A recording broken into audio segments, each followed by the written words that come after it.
Hallelujah. আজকের যে বাক্য, এই রবিবারের বাক্য হচ্ছে দ্য পাওয়ার অফ ফেথ, বিশ্বাসের শক্তি।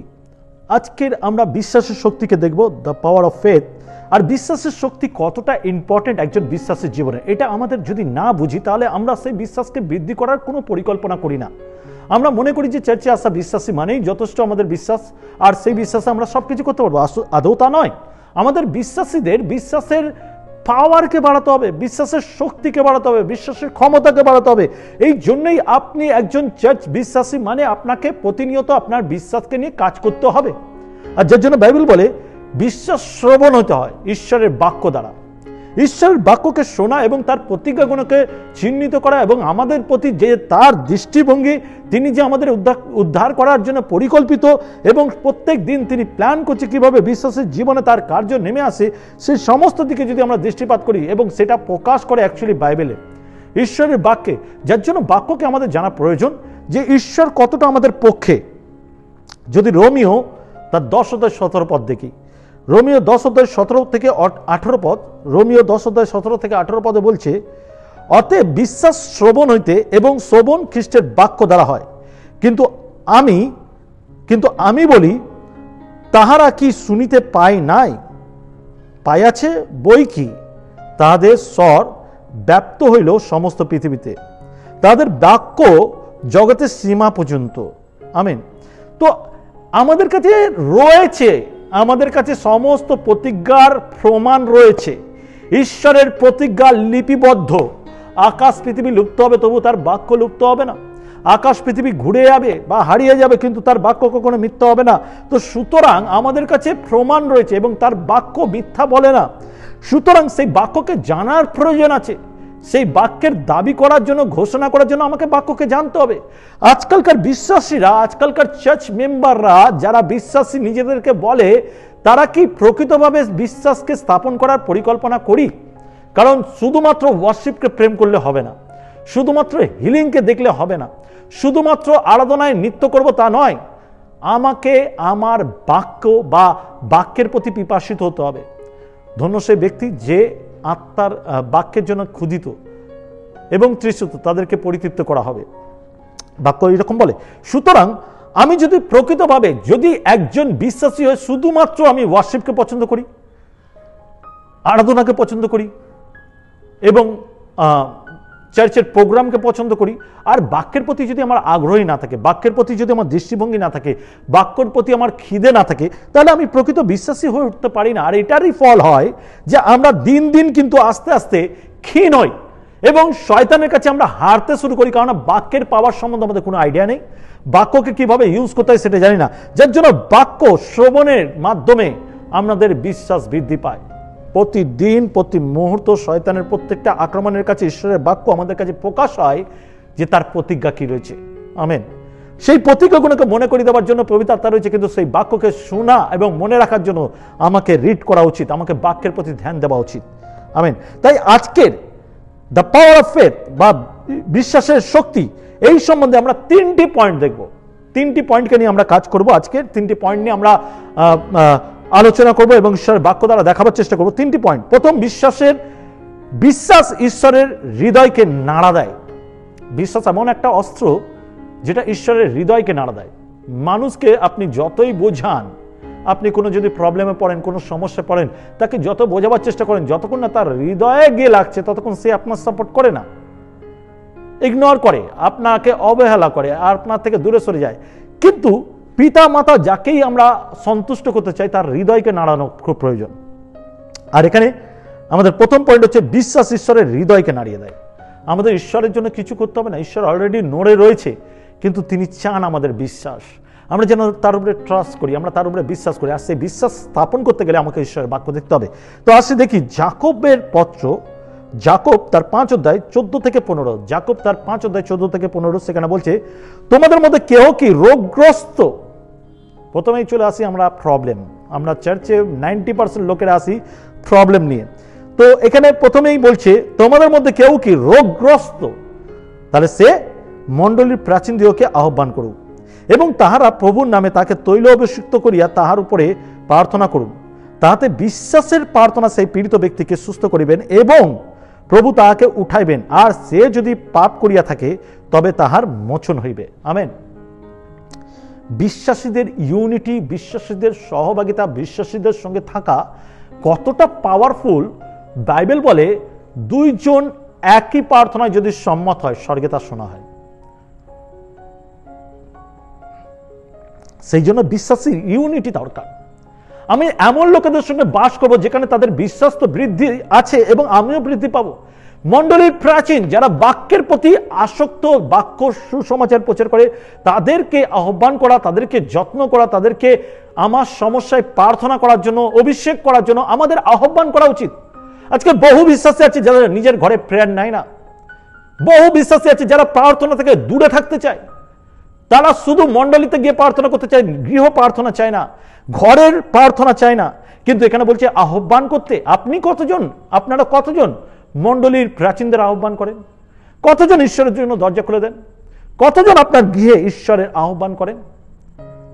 আপনি জেনে রাখুন, এই যে বিশ্বাসীদের আহ্বান আপনার বিশ্বাসকে বৃদ্ধি করে, আর এই বিশ্বাসের দরুন শুধু আপনি সুস্থতা পান না, আপনার পাপকে পর্যন্ত মার্জনা করা হয়, ক্ষমা করা হয়। সবকিছু শুরু তো পাপ। পাপই তো বিনাশের কারণ। শয়তানের তো মেন উদ্যোগ বা মেন টার্গেট আপনাকে পাপে ফেলুক, কারণ পাপের বিনিময়ে সে আপনার জীবনে বিনাশ আনতে পারে। আদার্স তার কোনো অপশন নেই, কোনো উপায় নেই।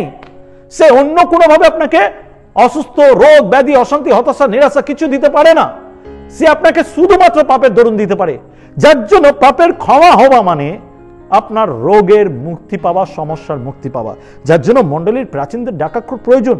বিশ্বাসের পদক্ষেপ, বিশ্বাসীদের ডাকা, প্রেয়ার করা, প্রেয়ারের সঙ্গে যুক্ত থাকা এবং ঈশ্বরের বাক্যকে ক্লেম করা, দাবি করা। আমরা যখন মিলিত প্রার্থনা করি বিশ্বাসীরা, আমরা কি করি? বাক্যে লেখা রয়েছে, বাক্যে লেখা রয়েছে, তুমি মৃত্যুর ছায়ার পতাকা দিয়ে গমন করিবে, তবু অমঙ্গলের ভয় করবে না। বাক্যে লেখা রয়েছে। ক্লেম করা, দাবি করা, ঈশ্বরের প্রতিজ্ঞাগুলোকে ঘোষণা করা, শয়তানকে মনে করিয়ে দেওয়া।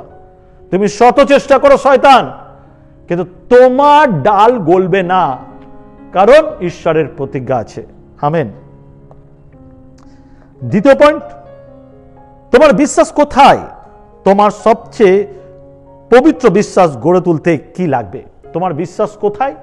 তোমার সবচেয়ে পবিত্র বিশ্বাসকে গড়ে তুলতে কি লাগবে?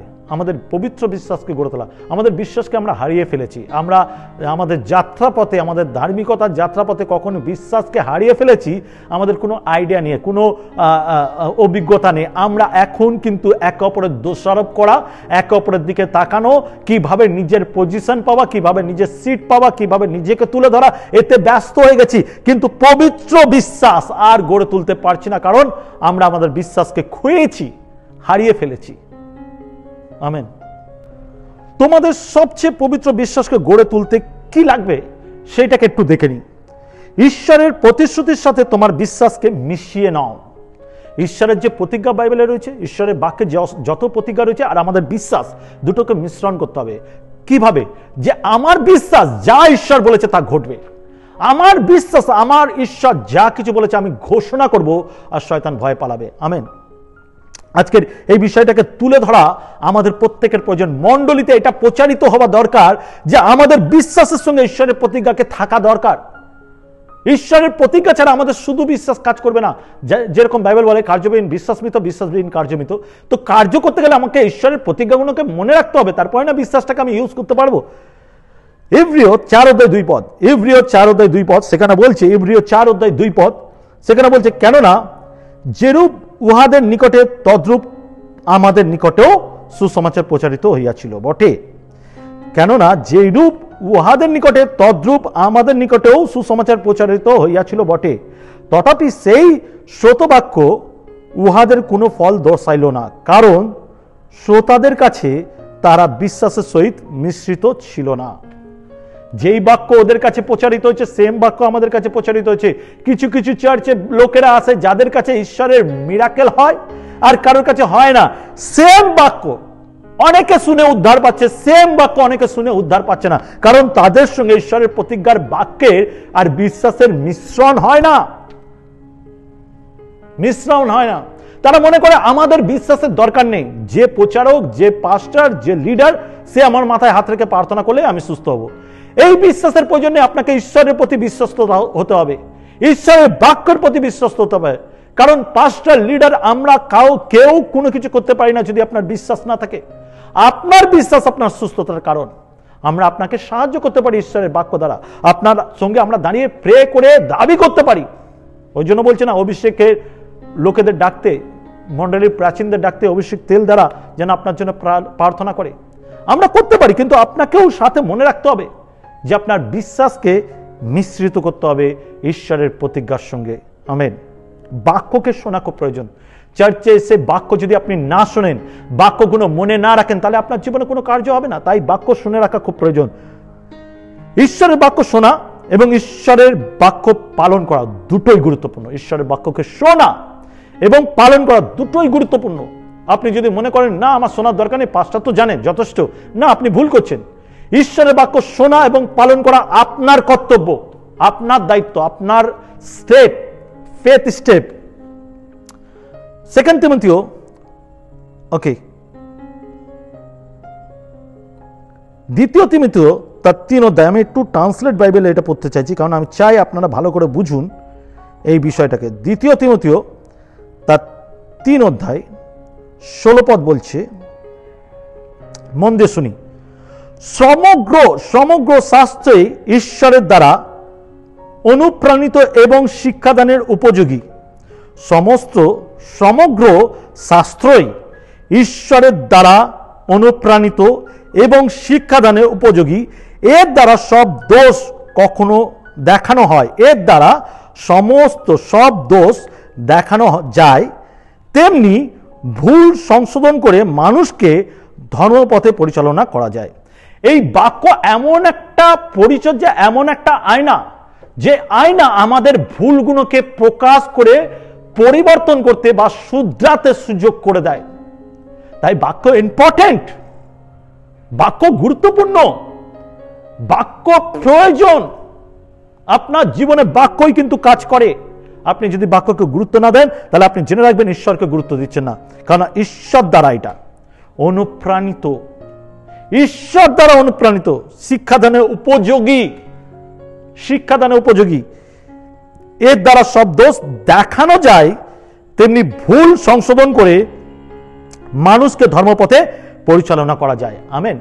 একজন বিশ্বাসীর এটা গুরুত্বপূর্ণ, প্রতিদিন বাক্য দ্বারা নিজেকে যাচাই করে নেবা, আমি সঠিক পথে চলছি কিনা। যখন যাচাই করেন না, তখন আপনার ভুল আপনার কাছে ভালো দেখায়, কিন্তু যখন বাক্য দ্বারা যাচাই করেন, তখন আপনার ভুল আপনার কাছে প্রকাশ পায় আর আপনি শুধরে নিতে পারেন।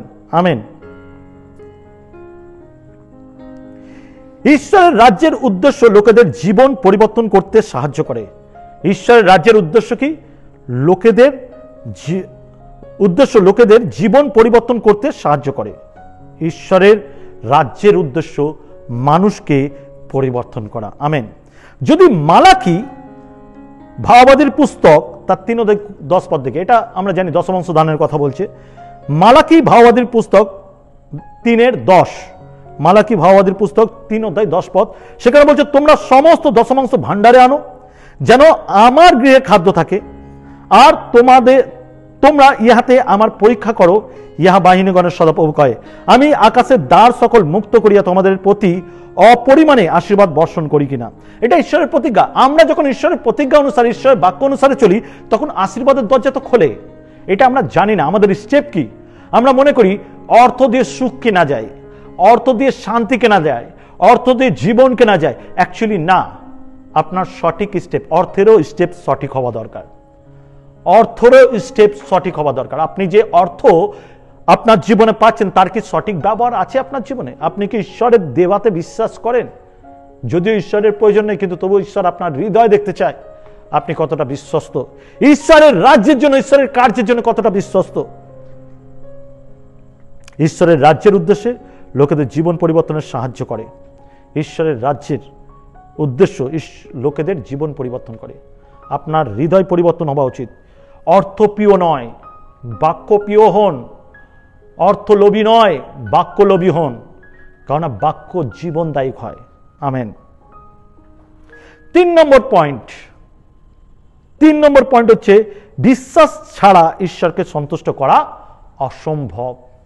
বিশ্বাস ছাড়া ঈশ্বরকে সন্তুষ্ট করা অসম্ভব। আমরা মনে করি ঈশ্বরে মানে চার্চে গিয়ে একটা ফুলদানি গিফট করে দেবো, চার্চে গিয়ে একটা চার্চে বাজনা গিফট করে দেবো, একটা চেয়ার গিফট করে দেবো, ঈশ্বরকে সন্তুষ্ট করা হয়ে গেল।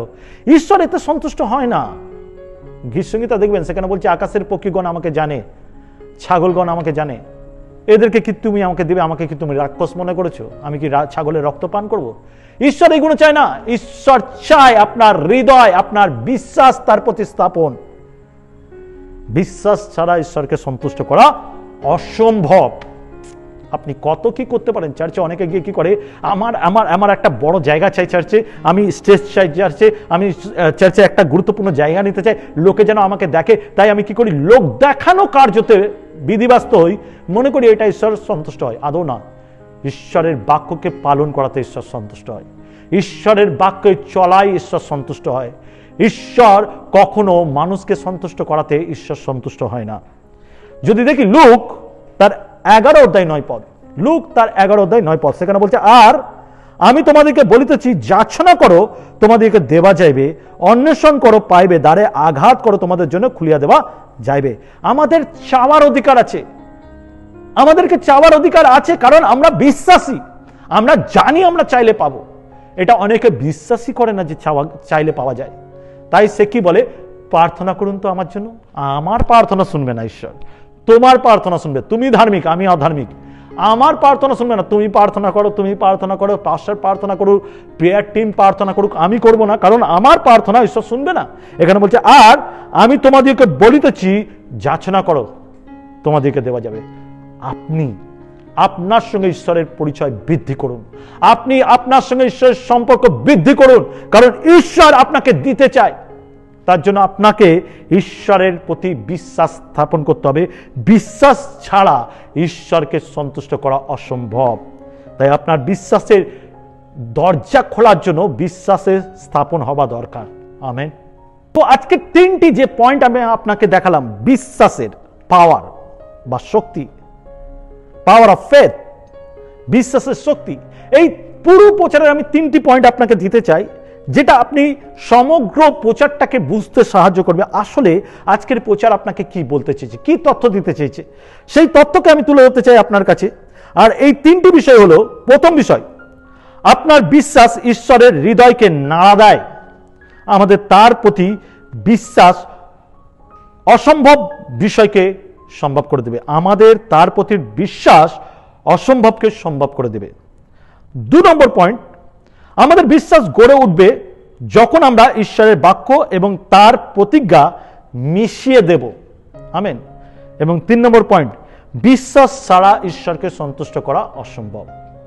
বিশ্বাস ছাড়া ঈশ্বরকে সন্তুষ্ট করা অসম্ভব। খ্রিস্ট ভাই বোন, আমাদের কাছে আছে অথরিটি, আছে পাওয়ার, আমরা সেই জায়গায় ধ্যান দিই না, মনোযোগ দিই না, আমরা বাকি সব বিষয় মনোযোগ দিই, আর যার জন্য আমরা যখন বিশ্বাসের প্রয়োজন তখন দুর্বল হয়ে যায়।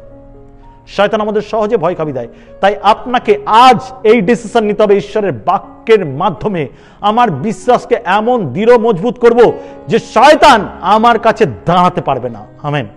আমার সিচুয়েশন আমার উপরে ভারী হবে না, কিন্তু ঈশ্বরের মহিমা আমার কাছে ভারী হবে, কারণ আমি জানি আমার প্রভু আমার প্রতি বিশ্বস্ত, তিনি আমার সঙ্গে চিরকাল আছে। আমেন। বিশ্বাস করি আজকের এই বাক্য আপনাদের ভালো লেগেছে। তাই যদি ভালো লেগে থাকে অবশ্যই শেয়ার করবেন আপনার প্রিয়জনদের কাছে, কারণ আমি আবার মনে করে দিতে চাই, পবিত্র বাক্য বলে সমুদয় জগতে যাও আর সুসমাচার প্রচার করো। আপনি এর সঙ্গে যুক্ত হতে পারেন কিভাবে? আপনার হয়তো সময় নেই, আপনার হয়তো সেই সুযোগ নেই, আপনি ভয় পান, আপনি শুধু এই বাক্যকে আপনার প্রিয়জনের কাছে শেয়ার করে দিন। কি জানি আপনার এই শেয়ারের মাধ্যমে তার জীবন পরিবর্তন হয়ে যাবে, আবার ও নতুন জীবন পাবে, মৃত্যুর কাছে ফিরে আসবে। আমাদের দর্শন, আমাদের মণ্ডলীর দর্শন অন্ধকারের লোকদের আলোতে নিয়ে আসা, মৃত্যুর ছায়াতে যারা রয়েছে তাদের অনন্ত জীবন দেখানো বা নিয়ে আসা। আপনি সেই কাজ করতে পারেন। তাই প্লিজ শেয়ার করুন আপনার প্রিয়জনদের কাছে, আপনার ফেসবুক, আপনার ইনস্টাগ্রাম, আপনার হোয়াটসঅ্যাপ স্ট্যাটাস, আপনার ফেসবুক স্ট্যাটাস আপনি শেয়ার করুন, যাতে অনেকের কাছে পৌঁছাতে পারে। এবং শুধু তাই নয়, আমরা যখন এই স্টেপ নিই, আমরা সেনা হিসাবে, তখন শয়তানের পরিকল্পনাকে আমরা ধ্বংস করে দিই। আমেন।